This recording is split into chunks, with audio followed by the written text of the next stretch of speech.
सभी को नमस्कार। आज हम बीए पार्ट थर्ड ईयर के संस्कृत विषय में द्वितीय प्रश्न पत्र की चतुर्थ इकाई के अंतर्गत भू धातु के भविष्यत काल लिट लकार का अध्ययन करेंगे। विगत कक्षा में हमने भू धातु लट लकार वर्तमान काल का अध्ययन कर लिया था। उसी क्रम में आज हम भविष्यत काल का अध्ययन करेंगे। उससे पहले इस लकार में आने वाले प्रमुख सूत्रों का हम अध्ययन करेंगे। पहला सूत्र है लिट शेषे च, अर्थात यदि धातु का प्रयोग भविष्यत काल के लिए किया जाए, यदि क्रिया का प्रयोग भविष्यत काल के लिए किया जाए तो उस काल में लिट लकार का प्रयोग किया जाता है। दूसरा सूत्र है शेताशी लिरि लुटो, अर्थात लिट लकार व लुट लकार में, लिट लकार व लुट लकार में धातु व प्रत्यय के बीच, धातु व प्रत्यय के बीच क्रमशः से और तास का आगम हो जाता है। यहाँ यह ध्यान देने योग्य बात है कि भविष्यत काल में धातु व प्रत्यय के बीच में से का आगम होगा और उसके लिए इस सूत्र का प्रयोग किया जाएगा। तीसरा है आर्ध धातुकम शेष है, तिंग व शित प्रत्ययों से भिन्न, तिंग व शित प्रत्ययों से भिन्न शेष प्रत्ययों की आर्ध धातुक संज्ञा होती है। सार्वधातुक संज्ञा का सूत्र था तिंग शित सार्वधातुकम, ये जस्ट उसका विपरीत है। आर्धातुकम शेष तिंग व शित प्रत्ययों से भिन्न प्रत्ययों की आर्धातुक संज्ञा होती है।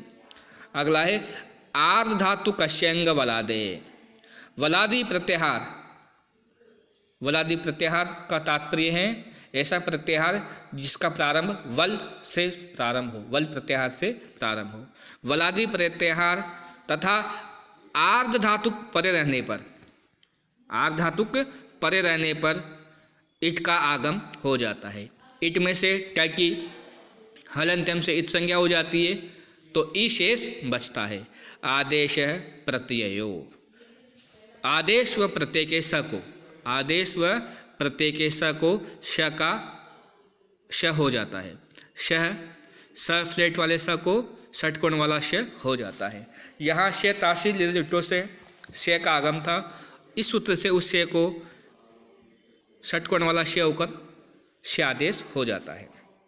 अब प्रथमा विभक्ति या प्रथम पुरुष एक वचन में रूप बनेगा भविष्यन्ति, भविष्यति। तो सर्वप्रथम यहाँ भू की भूआदयो से धातु संज्ञा लिट शेषे च से लिट का आगम हुआ, स्थिति बनी भूधन लिट। अब तिप तफ झी इस सूत्र से प्रथम पुरुष एक वचन की विवक्षा में लिट के स्थान पर तिप प्रत्यय का आगम। पै की हलंत्यम से इत संज्ञा व लोप, स्थिति बनी भूधन ति।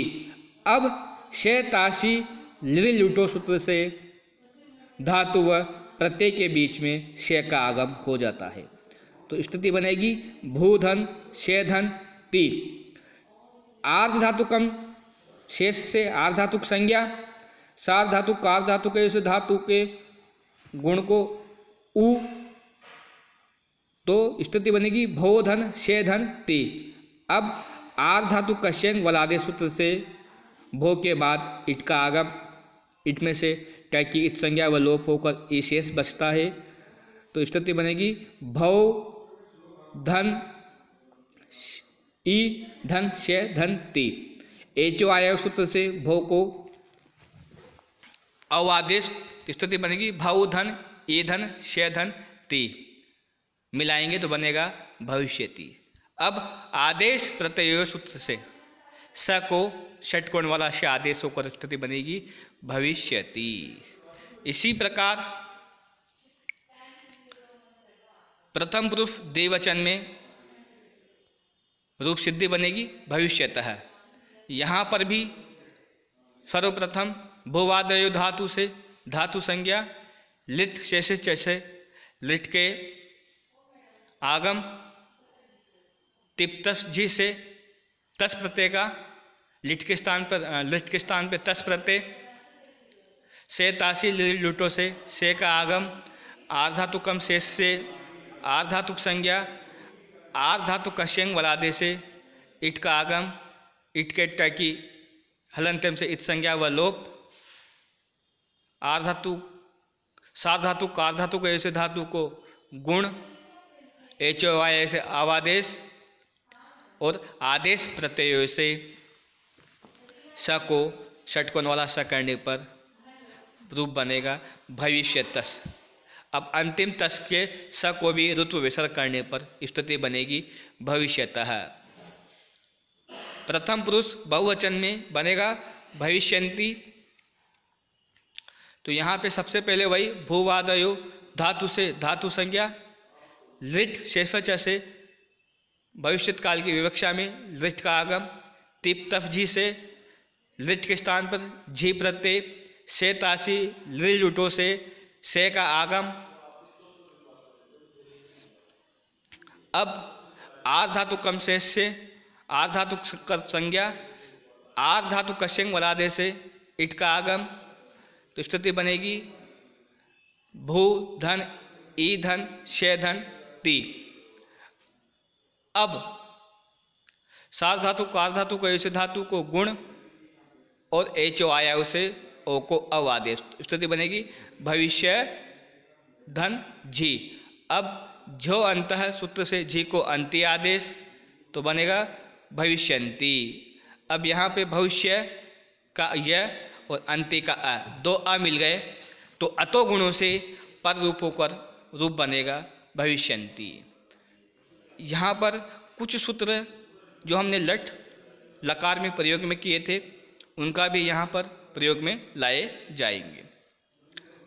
अब मध्यम पुरुष एक वचन में शिप प्रत्यय तो स्थिति बनती है भूधन भूवादयो धातु से धातु संज्ञा लिट शेषिस च से लिट का आगम टिप तफ जी से लिट के स्थान पे शिप प्रत्यय मध्यम पुरुष एक वचन में से तासी लिल लुटो से का आगम आर्धातुकम शेष से आर्धातुक संज्ञा आर्धातु कश्यंग वलादे से इट का आगम टैकी हलंत्यम से इत संज्ञा व लोप सार्वधातु कार्धातु को धातु को गुण और एचो आया से ओ को अव आदेश मिलाएंगे तो बनेगा भविष्यसी। अब आदेश प्रत्ययो इस सूत्र से स के स्थान पर षटकोण वाला से होकर अंतिम रूप बनेगा मध्यम पुरुष एक वचन में भविष्यसी। इसी प्रकार मध्यम पुरुष द्विवचन में भविष्यतः रूप बनेगा। इसकी भी प्रक्रिया जो प्रथम पुरुष द्विवचन में थी सेम उसी प्रकार की यहाँ पर स्थिति बनेगी भविष्यतः से। आगे है भविष्यतः प्रथम पुरुष बहुवचन में।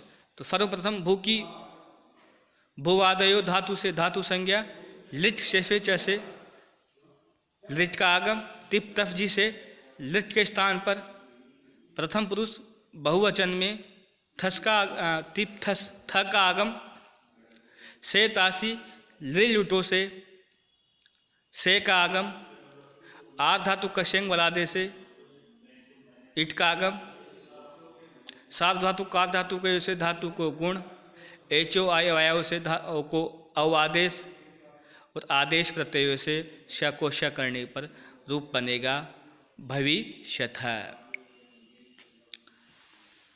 उत्तम पुरुष एक वचन में भविष्यत काल में रूप बनता है भविष्यामि। तो इसका देखते हैं। सर्वप्रथम भूवादयो धातव से भू की धातु संज्ञा लिट शेषे च सूत्र से लिट का आगम हुआ तब स्थिति बनी भूधन लिट टिप तफ जी से उत्तम पुरुष एक वचन की विवक्षा में लिट के स्थान पर मिप प्रत्यय का प्रयोग प की हलंत्यम से इत संज्ञा और तस्य लोप से उसका लोप। स्थिति बनी भूधन मी।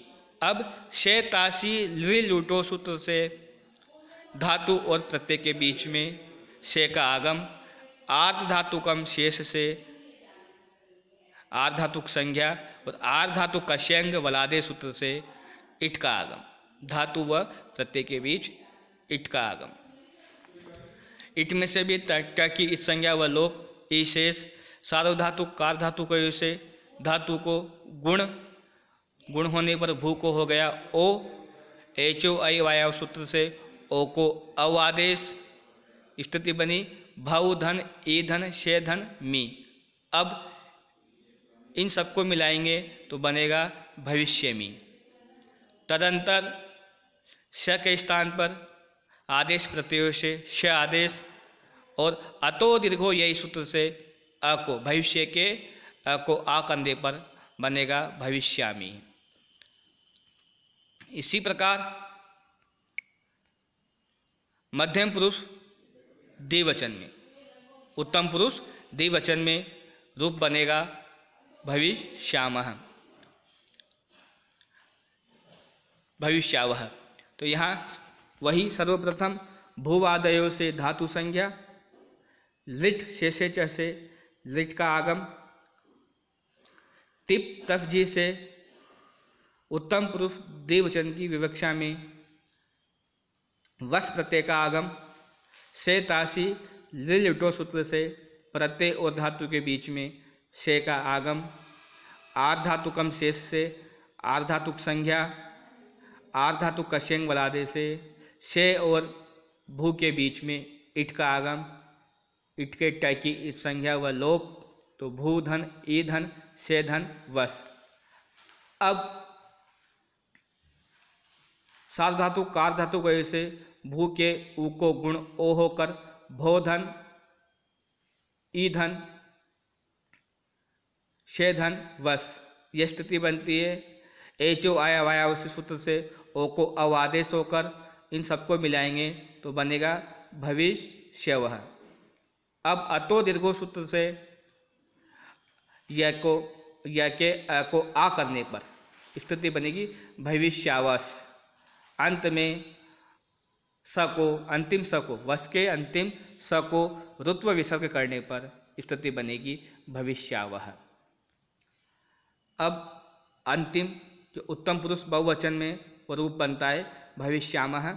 तो सर्वप्रथम भूवादयो धातु से भू की धातु संज्ञा, लिट शेषे च से लिट का आगम और तिप तफ झी प्रत्यय से उत्तम पुरुष बहुवचन की विवक्षा में मस प्रत्यय का आगम। से तासी लिटो सूत्र से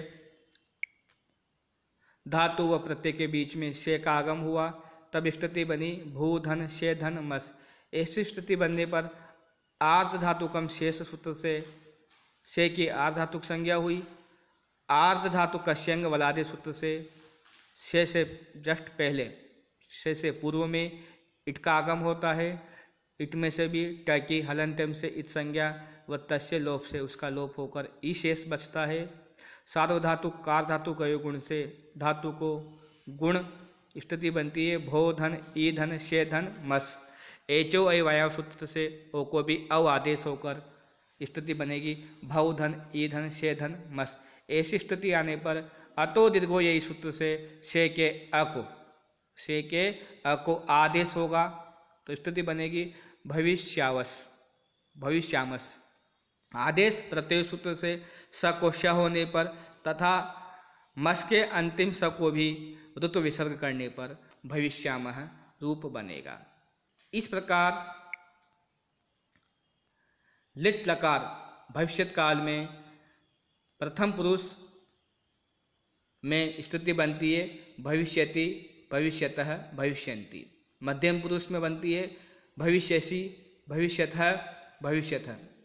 उत्तम पुरुष में स्थिति बनती है भविष्यामि भविष्यावह भविष्यामः।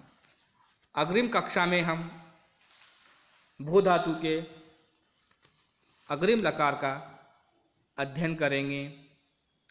तब तक के लिए आप सबको शुभास्ते पंथानः सन्तु। धन्यवादः इति क्षमा।